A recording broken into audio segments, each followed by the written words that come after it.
A graça e a paz de Jesus, mais uma vez, estamos aqui de volta para o nosso programa. Eu quero cumprimentar você, desejando que esse ano de 2025 seja um ano marcado pela presença de Deus na sua vida.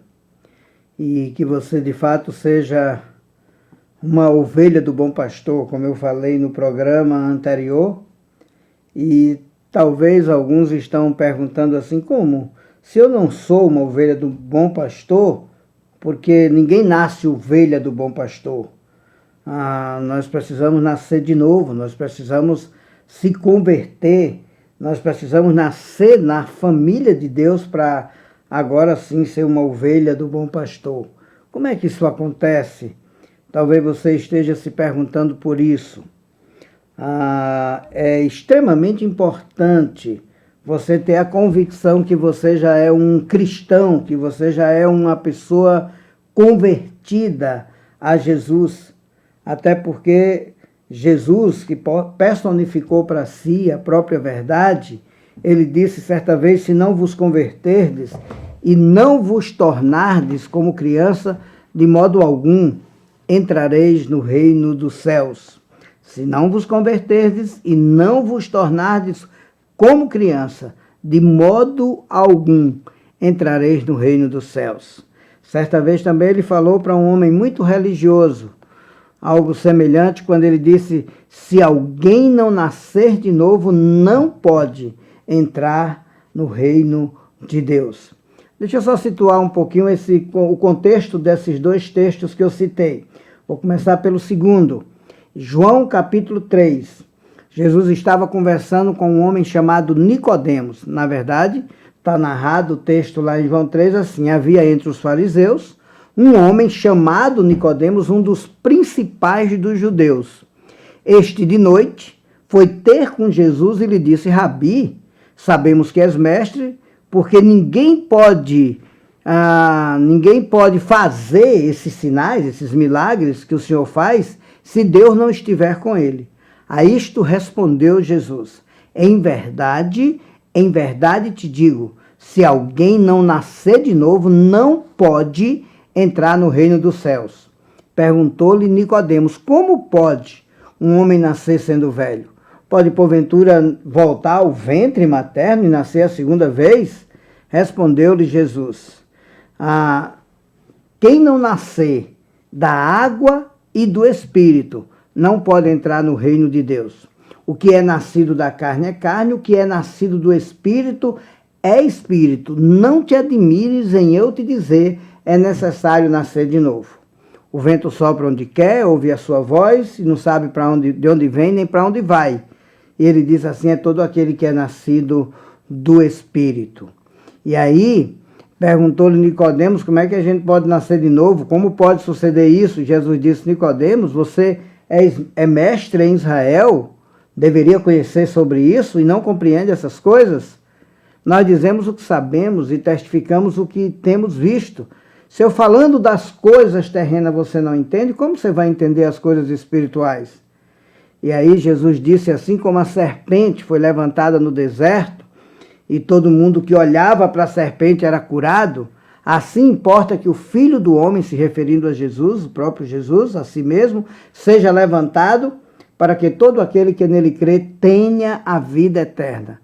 Porque Deus amou o mundo de tal maneira que deu seu Filho unigênito para que todo aquele que nele crê não pereça, mas tenha a vida eterna. Então foi nesse contexto que Jesus falou que se alguém não nascer de novo, não pode entrar no reino de Deus. Nem Nicodemos, que era um dos principais dos judeus, que era um homem muito religioso e até conhecedor da lei de Deus, não importa quem seja.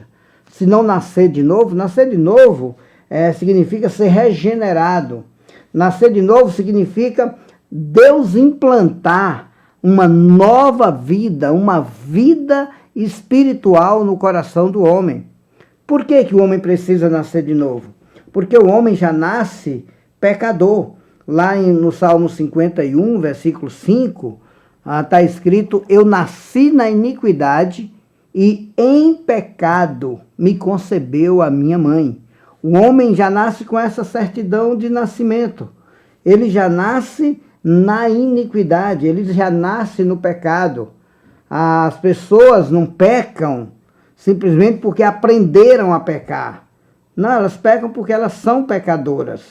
Elas já nasceram pecadoras, elas já nasceram com uma natureza caída. Desde quando o primeiro homem, Adão, pecou, a Bíblia diz que por um só homem, Adão, entrou o pecado no mundo e pelo pecado a morte. Assim a morte passou a todos os homens, porque todos pecaram. Desde Adão até hoje não teve um humano que não passasse pela morte. Você tem ali, por exemplo, Enoque, que andou com Deus e Deus o tomou para si. Tem Elias, que subiu numa carruagem de fogo. Mas os demais homens, todos eles, passaram pela morte física. Alguns até viveram muitos. Metusalém viveu 969 anos e morreu. Todos passarão pela morte física, a não ser aqueles que vão serem arrebatados. Só que a morte física, ela não é um problema para quem nasceu de novo, porque a morte física é apenas um acesso à vida eterna. Por isso Jesus disse: quem ouve a minha palavra e crê naquele que me enviou, tem a vida eterna. Não entra em condenação, mas passou da morte para a vida. Para aqueles que têm Jesus, a morte é apenas uma passagem para a vida que jamais acabará, para a vida eterna. Você precisa nascer de novo. Se alguém não nascer de novo, não pode entrar no reino dos céus. O outro texto que eu citei foi Mateus 18:3, porque os discípulos estavam perguntando quem é o maior no reino dos céus. E aí Jesus pegou uma criancinha de colo, colocou nos seus braços e, com aquela ilustração viva diante deles, Jesus disse: olha, se não vos converterdes e não vos tornardes como essa criança de colo, humilde, dependente, vulnerável, totalmente entregue, se não vos converterdes, não vos tornardes como criança de modo algum, de forma nenhuma, por religião nenhuma, por ato religioso nenhum, por sacrifício nenhum, por boas obras nenhuma, de modo algum entrareis no reino dos céus. E aí Jesus passou a ilustrar como é que alguém entra no reino de Deus. É através da conversão. Aí talvez você esteja me perguntando: pastor, como é que uma pessoa se converte? Para que uma pessoa venha a se converter, primeiro, ela tem que reconhecer o seu estado de perdição, o seu estado de pecado. Ela tem que parar, e só o Espírito Santo pode iluminar a mente, os olhos do coração, para que essa pessoa possa enxergar a sua condição de pecador perdido. E uma vez que ela é iluminada pelo Espírito Santo, agora ela tem condições, ela tem capacidade, pela iluminação do Espírito Santo, de reconhecer que realmente está perdida. Somente aqueles que reconhecem seu estado de perdição podem vir a se converter. E quando Jesus veio aqui na terra, inclusive, alguém perguntou o que foi que ele veio fazer aqui na terra. Ele disse: eu não vim para ser servido, eu vim para servir e dar a minha vida em resgate de muitos.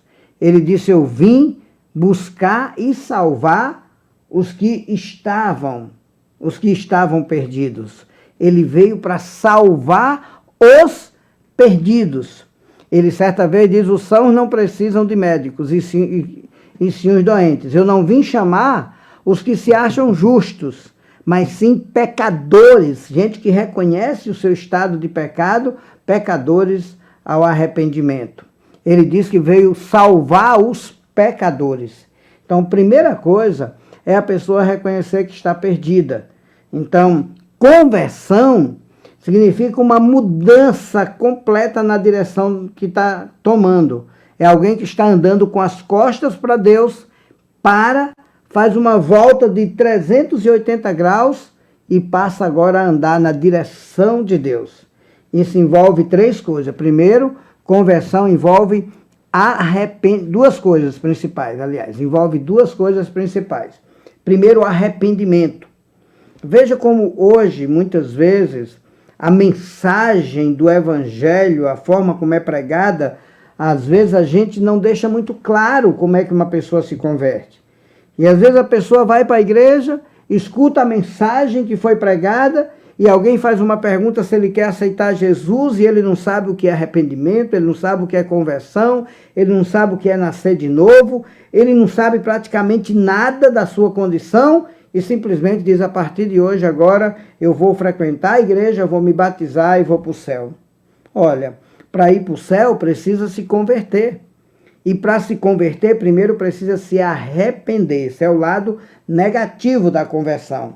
Arrependimento. Arrependimento envolve uma mudança de pensamento. A palavra arrependimento, a palavra grega, é a palavra metanoia. Metanoia significa mudança de mente, mudança de pensamento. Arrependimento. É preciso arrependimento. Por exemplo, você tem a história do filho pródigo. O filho pródigo, ele queria sair de casa, pediu a herança do pai com o pai ainda vivo, e ele pediu ao pai, e o pai concedeu aquela herança, e ele partiu para uma terra longínqua, vivendo dissolutamente. Ele gastou toda aquela fortuna que levou da casa do pai, vivendo uma vida dissoluta, uma vida de pecado. A Bíblia diz que ele foi parar no chiqueiro de porco. E ele trabalhava cuidando dos porcos e o salário dele era a comida dos porcos, se sobrasse. O que sobrava da comida dos porcos era o salário dele. Que vida miserável. Ele tomou essa decisão. Mas a Bíblia diz que um dia ele caiu em si. Ele voltou para o trilho. Veio uma sensatez nele, um discernimento, que aquela vida que ele estava levando ali não era a vida que o pai tinha planejado para ele. E a palavra de Deus diz que ali acontece o arrependimento, começa o arrependimento porque ele começa a mudar a mentalidade. No início, a mente dele dizia que ele deveria sair de casa, porque em casa ele estava preso, porque ele queria viver do jeito dele, porque ele queria ser livre, porque ele queria fugir da presença do pai. Agora não. Agora ele está lá no chiqueiro de porco e está escrito, a palavra de Deus diz assim, que ele sentou lá no chiqueiro e ele começou a conversar consigo mesmo e dizer: quantos trabalhadores de meu pai tem pão com fartura e eu aqui morro de fome. Levantar-me-ei, irei ter com meu pai e lhe direi: pai, pequei contra os céus e diante de ti já não sou digno de ser chamado teu filho. Trata-me como um dos teus trabalhadores. E a Bíblia diz em Lucas capítulo 15, versículo 20, levantando-se, foi para o seu pai. Você percebe que aconteceu uma mudança de mentalidade nele? A mente dele mudou, o pensamento dele mudou. Quando alguém se converte, alguém chega a esse senso de saber que a sua vida está totalmente perdida, que não tem nenhum direito, que não tem nenhum mérito, que não tem nenhuma condição de por si mesmo ser aceito pelo Pai. Então ele busca agora essa graça do Pai, essa bondade do Pai. E ele reconhece que está vivendo num chiqueiro, mas a casa do Pai pode estar disponível para ele. Ele queria só ser um empregado, mas nós sabemos que não foi assim que o Pai o recebeu. Ele mudou a mente, mas também ele mudou a vontade, porque ele não só pensou em ir, ele levantando-se foi para o seu pai. E ele mudou também o seu coração, porque ele vai e ele se entrega completamente ao pai.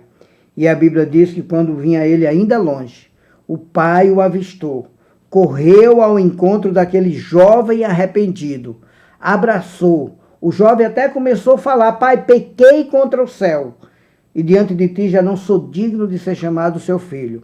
Mas o pai nem deixou ele terminar o discurso que ele havia ensaiado. O pai simplesmente disse: traga depressa a melhor roupa. Coloca no dedo dele anel e coloca nos pés dele uma sandália. Porque e traga um bezerro cevado para que a gente possa celebrar com meu filho. Porque esse meu filho estava morto e reviveu, estava perdido e foi achado, e começaram a regozijar-se.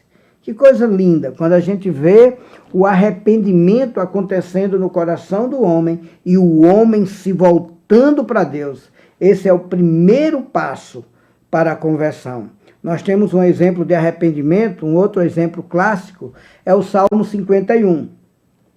Porque no Salmo 51, Davi, que havia cometido pecados grosseiros, não só o pecado do adultério, mas também o pecado de assassinar o marido da mulher com quem ele adulterou, e ele assassinou aquele homem só para tentar encobrir o seu pecado, porque a mulher estava grávida, e aquilo desagradou o coração de Deus, e certamente foi um pecado grosseiro que Davi cometeu, mas a palavra de Deus diz que Davi se arrependeu. E no Salmo de número 51 está escrito: compadece-te de mim, ó Deus, segundo a tua benignidade, segundo a multidão das tuas misericórdias, apaga as minhas transgressões.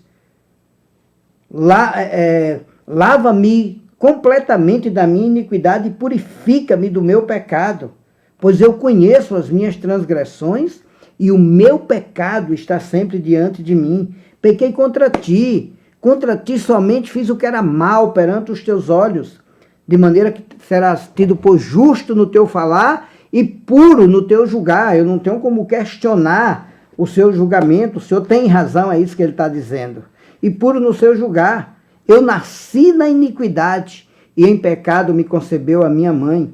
Eis que te comprases na verdade, no íntimo e no recôndito, me fazes conhecer a sabedoria. Purifica-me com esopo e ficarei limpo, lava-me e ficarei mais alvo que a neve. Esconda o rosto dos meus pecados e apaga todas as minhas iniquidades. Cria em mim, ó Deus, olha que mudança de vontade, mudança de mente, mudança de coração e mudança agora de vontade. Cria em mim, ó Deus, um coração puro e renova dentro de mim um espírito inabalável. Não me repulses da tua presença, nem me retires o teu Santo Espírito.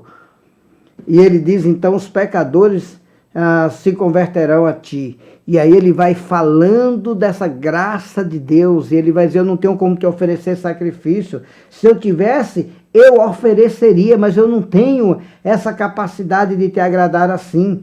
E ele clama por essa bondade, por essa graça, por essa misericórdia de Deus, e ele recebe o perdão de Deus.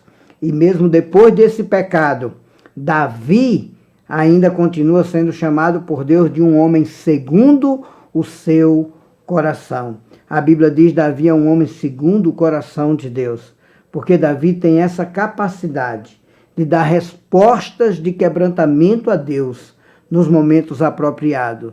Davi tem essa capacidade de se abrir diante de Deus.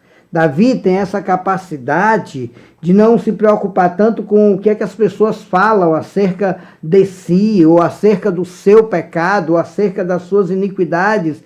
Ele está muito mais preocupado em chegar diante de Deus, buscar a graça e a misericórdia de Deus e se acertar com Deus. É por isso que esse Davi, descrito na Bíblia, é um homem segundo o coração de Deus. Arrependimento. Se você quiser ir para o céu, você precisa reconhecer seus pecados. Enquanto você estiver dizendo todo mundo é filho de Deus, não, filho de Deus é aqueles que o receberam. João 1:12 diz, mas a todos quanto o receberam, deu-lhes o poder de se tornar filho de Deus. E quando você estiver com aquela mentalidade, eu sou uma pessoa boa, a Bíblia diz, não há nenhum bom que quer, todos pecaram e destituídos estão da glória de Deus, não há quem busque a Deus, não há nenhum sequer, o nosso coração é mau, é pecaminoso. Enquanto você estiver com esse pensamento, você não vai se arrepender, porque você não vai dar o primeiro passo de mudança de mente, de reconhecer-se um pecador totalmente perdido e incapaz de buscar sua salvação. É preciso ter esse reconhecimento. Enquanto você estiver com esse pensamento de que todos os caminhos levam a Deus, você não vai buscar essa salvação, porque a Bíblia diz que há só um caminho que leva a Deus, que é Jesus. A Bíblia diz porque debaixo do sol não existe outro nome dado entre os homens pelo qual importa que sejamos salvos. A Bíblia diz há um só Deus e um só mediador entre Deus e os homens, Cristo Jesus, homem. A Bíblia diz eu sou o caminho, Jesus falando. Eu sou o caminho. Não é que eu sou um dos caminhos.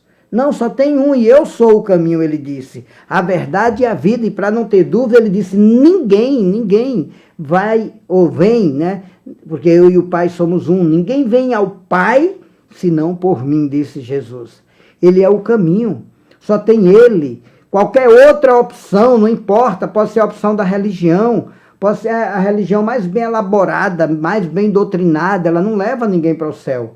Você só vai para o céu se for através do Salvador Jesus, que morreu na cruz por você. Você precisa do Salvador para ir para o céu. Então, arrependimento é para alguém que se reconhece um pecador perdido e aí passa por essa mudança de mente como Davi, como filho pródigo. E aí tem o segundo passo da conversão, que é a fé. Arrependimento e fé. Aí você precisa crer em Jesus. Crer como diz as Escrituras.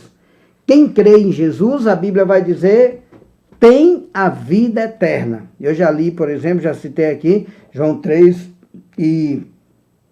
João 5 e 24, que diz que quem ouve a minha palavra e crê naquele que me enviou, tem a vida eterna, não entra em condenação, mas passou da morte para a vida. Então, crê em Jesus. A Bíblia está repleta de textos onde Jesus diz, quem crê em mim tem a vida eterna. João 3,16, por exemplo, diz, porque Deus amou o mundo de tal maneira que deu seu Filho unigênito para que todo aquele que nele crê não pereça, mas tenha a vida eterna. Quem crê em Jesus tem a vida eterna. Jesus disse, eu sou a ressurreição e a vida. Quem crê em mim, ainda que esteja morto, viverá.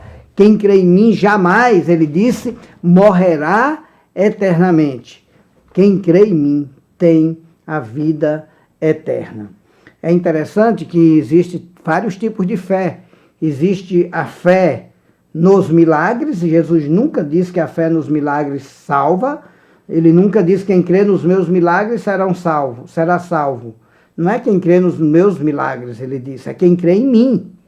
Ele nunca disse, por exemplo, que quem faz milagres vai ser salvo. Aliás, ele até disse que muitos naquele dia do julgamento vão dizer, Senhor, Senhor, porventura não temos nós profetizado, pregado em teu nome?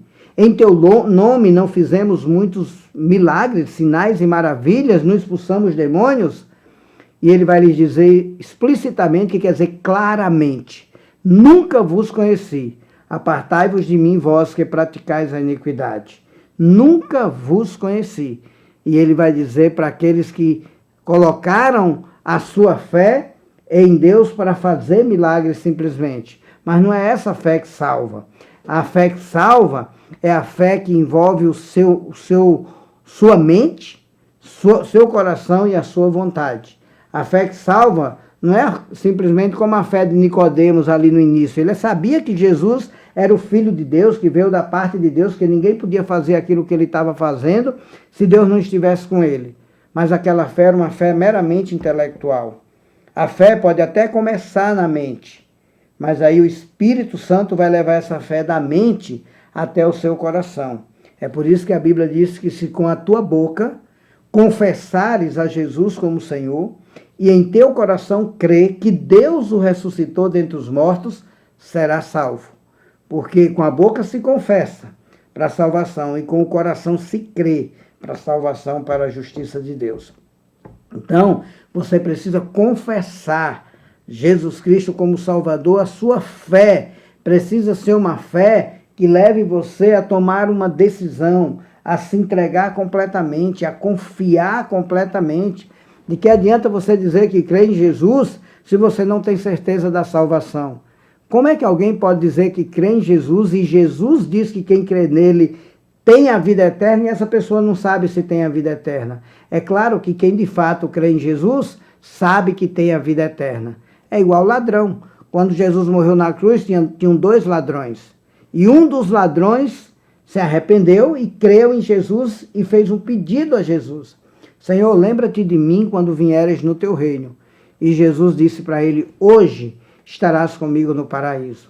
E aquele homem, mesmo sendo ladrão, se dependesse de alguma boa obra, ele não podia mais fazer, porque ele não tinha como sair da cruz, ele estava pregado, viveu a vida toda sendo ladrão e assassino, e agora ele faz esse pedido, mas como ele se arrependeu e creu no Salvador, Jesus disse, hoje, sem missa de 7º dia, hoje, sem vela, sem cerimônia, sem culto, sem nada, hoje estarás comigo no paraíso. E ele partiu para a salvação, para a eternidade, com essa promessa, com essa certeza da vida eterna. Lá no livro de 1 João 5, versículo 13, diz assim, essas coisas vos escrevi, para que saibais que tendes a vida eterna, a vós outros que creem no nome do Filho de Deus. A salvação é para quem crê em Jesus, é para aqueles que reconhecem os seus pecados, reconhecem-se uma pessoa completamente perdida, sem nenhum mérito, sem nenhum direito, e aí essa pessoa agora arrepende dos seus pecados, passando por uma mudança de mente, uma mudança de coração e uma mudança de vontade, onde se toma uma decisão de caminhar na direção de Deus, e tudo isso é movido pelo Espírito Santo, e agora essa pessoa crê em Jesus Cristo. Ela crê em Jesus Cristo ao ponto de entregar a vida a Jesus. Ela crê em Jesus Cristo ao ponto de andar na contramão do mundo, ao ponto de entender que agora sua pátria está no céu, que deve buscar primeiro o reino de Deus, que deve buscar primeiro as coisas do alto, que deve pensar nas coisas do alto, e ela começa agora a viver uma vida para Deus. E aí, não importa se é na escola, se é no trabalho, se é na igreja, se é em casa, onde quer que seja, ela procura viver uma vida para a glória de Deus. E alguém que tomou essa decisão, que se converteu, tem a vida eterna. E a Bíblia diz que isso é para sempre. O Senhor Jesus diz, ninguém vem a mim se o Pai não trouxer, mas aquele que vem a mim, de maneira nenhuma o lançarei fora. Outra vez ele diz, não foste vós que me escolhestes a mim. Pelo contrário, eu vos escolhi a vocês, a vós, e vos designei para que vades e deis fruto, e o vosso fruto permaneça. Eu escolhi vocês. Ele disse, ninguém arrebatará da minha mão. A Bíblia diz que nada nos separará mais do amor de Deus. Uma vez que você se converteu, que você se arrependeu. E aí você diz, pastor, e se eu pecar? Se você pecar, você vai se arrepender. Você vai cair em si. Não importa em que atoleiro, em que pecado você caiu. Deus vai providenciar um meio de você cair em si. Um meio de você reconhecer seu pecado.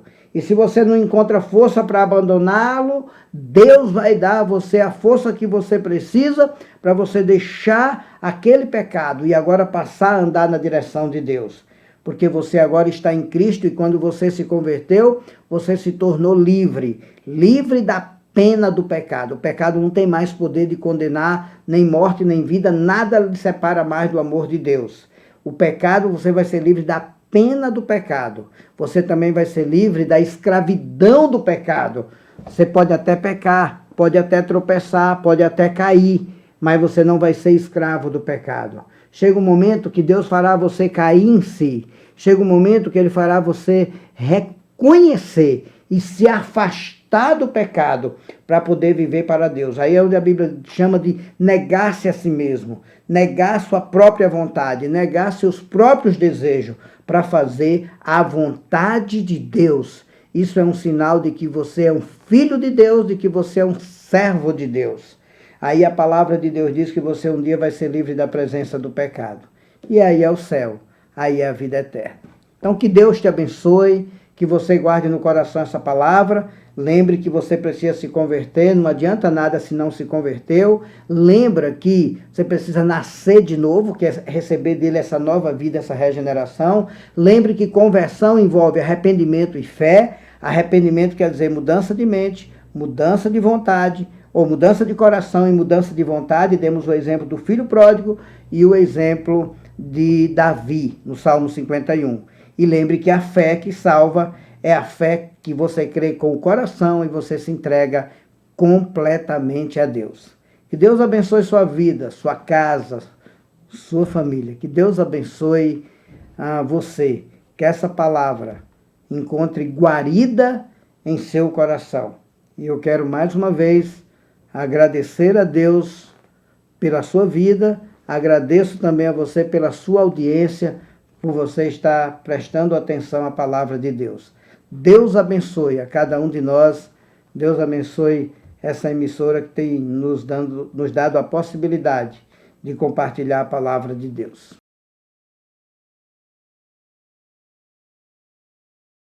Que tem